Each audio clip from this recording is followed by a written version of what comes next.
Ever get that feeling? Like deep down, you're capable of absolutely amazing things, but something's just holding you back. Yeah, I know what you mean. Well, that's exactly what we're diving into today, this feeling, unpacking this incredible message from Saint Germain about stepping into your power, and get this, embracing joy while you're at it. And the really interesting thing is, this isn't like some message from a mountaintop retreat. This comes straight out of the Crimson Circle's Metaphysics of the Merlin event. They even had, get this, a visitor from the future there. From the future. Okay, now that's what I'm talking about. See, that's why I love this. This stuff always keeps you on your toes. But hold on. For those of us who might not be familiar with the Crimson Circle, what are we talking about here? Think of them as this group really exploring consciousness, personal enlightenment, that kind of thing. You know, going beyond the everyday. Yeah. And their Metaphysics of the Merlin event. That was all focused on.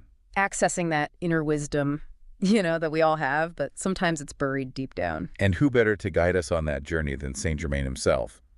I mean, talk about a larger-than-life figure in the spiritual world. Oh, absolutely. And he's known for being, shall we say, a bit flamboyant. Just a tad. In fact, he even jokes about his outfit in this session right off the bat. He does. But beneath all that, there's this well of wisdom he's sharing, and it's all directed like a laser beam at you, the listener. No kidding. It's like he's saying, listen up, this is important. And he's not mincing words either. He comes right out and says it. We're in a new era.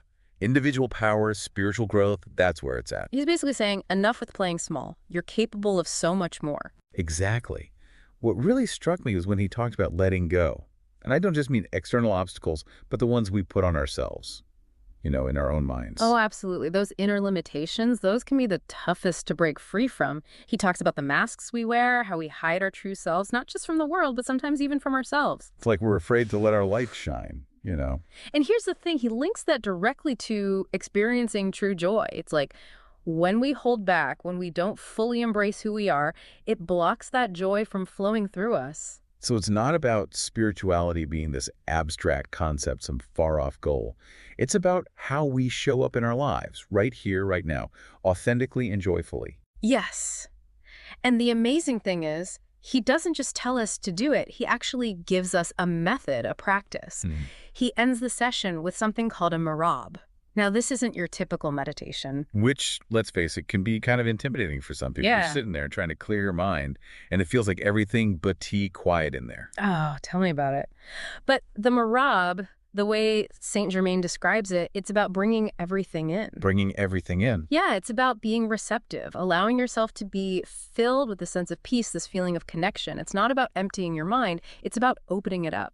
Imagine basking in the sun, that warmth washing over you. It's like that, this feeling of being enveloped, nurtured. It really is a powerful image, allowing ourselves to be like bathed in that warmth and light. And speaking of light, he then goes on to talk about Yeshua, which I feel like connects to all this in a really beautiful way. It does. It all ties together. Now, for anyone listening who might not be familiar, Yeshua, it's just the Aramaic name for Jesus. Ah, okay, got it. And Saint Germain, he has a really interesting take on it. He doesn't just talk about Yeshua as, a single person, but as this kind of collective being, an embodiment of what he calls Christ consciousness. Okay, now hold on.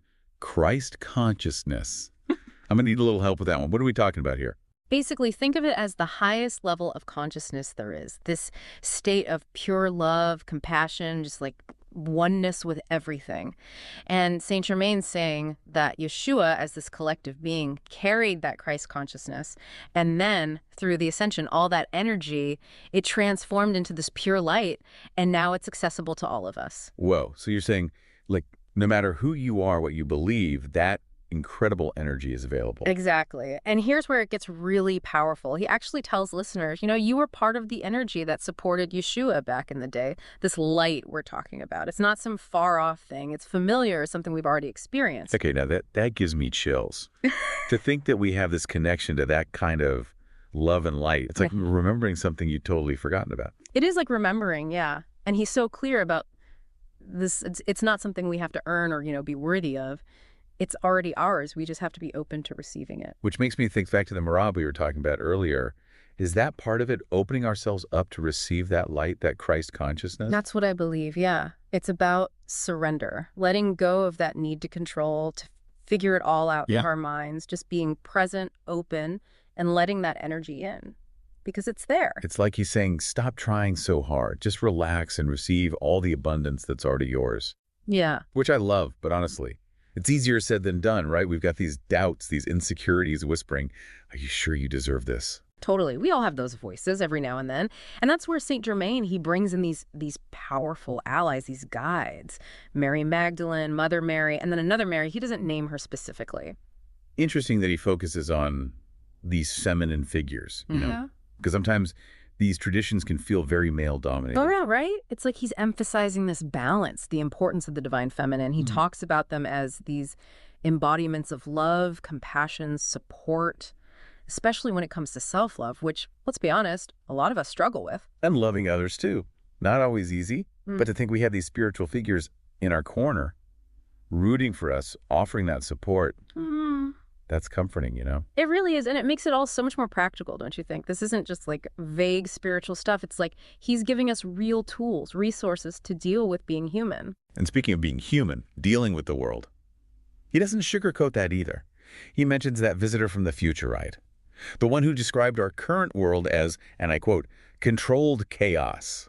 I mean, that about sums it up, doesn't it? Pretty much. And that's what makes his message even more important right now, because seriously, with all the news, the conflict, climate change, it's easy to just feel overwhelmed, right? Like, what can we even do? But here's the thing. He says it's not our must to clean up. Okay, phew. Glad to hear that. But if we're not supposed to fix it all, what are we supposed to do? He says, remember, the planet, it's on its own journey. Just like we go through growth, transformation, the Earth does too.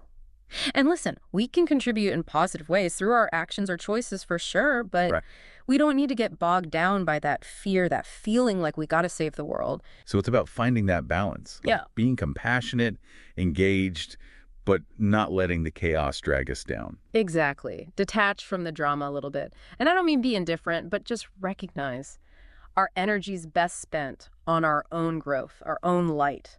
And then that radiates outwards. Right.